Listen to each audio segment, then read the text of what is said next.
Hi, Celebrate Life. This is our weekly recap for Monday, July 8th, 2024. And we do testimony time, a time or two a month. And why we have testimonies is so basically that God can show off. So we can show how God has come into our lives, affected our situation, how we've surrendered ourselves, and it has made a difference in our journey, in our recoveries, whatever we're struggling with, whatever we're suffering with, whatever sorrow that we have.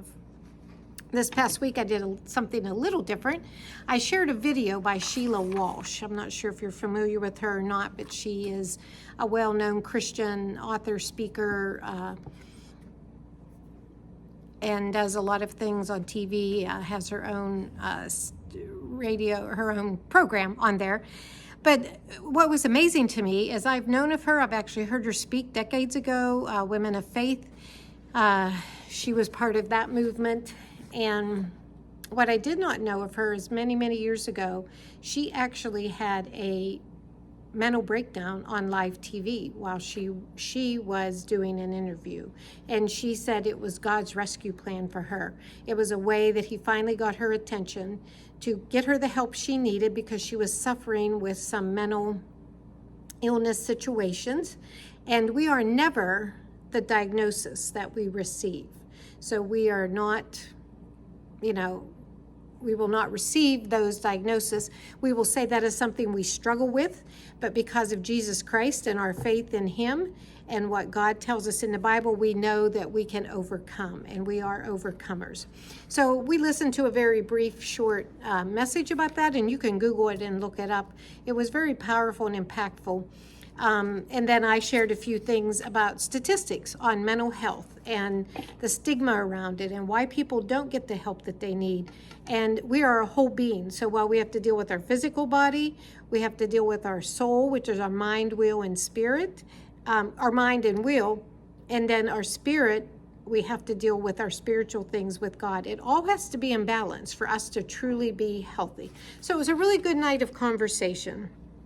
But she had a tragic memory that held her captive for years, that her father ended up having an aneurysm, I believe, and it affected his brain, and then he treated her differently and did some very horrific things to her and bad things, and so she had this memory of thinking that she was not pleasing to her dad, and something she did made this happen to him, and it was her fault, and all the classic things that Satan lies to us about.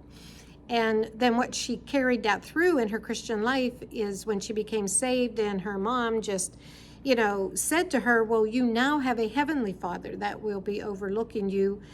That put in her brain like, oh my gosh, I have to perform and do all of these things for the Lord so he'll be proud of me, so he'll accept me. And that is so not true. What a lie from Satan. So if you believe anything similar to that, please contact me so we can talk it through and I can pray it through with you, because God receives us right where we are at. He loves us no matter what we've done, and he will forgive us, and we can be assured that we are saved and going to heaven. That is beyond a shadow of a doubt. So I just wanted to update you. There were so many other things that she mentioned and that we discussed, and if you want to hear all of the things that happen, you really need to come on a Monday night. So every Monday night at 6 o'clock, we meet here at 148 6th Street, Celebrate Life, and that is what we do. We celebrate. While we come in through the door with a lot of hard things that we are all dealing with, we celebrate the goodness of God, we celebrate where we're at in our life, and we celebrate each other. It's a wonderful time, and I don't want you to miss it. So see you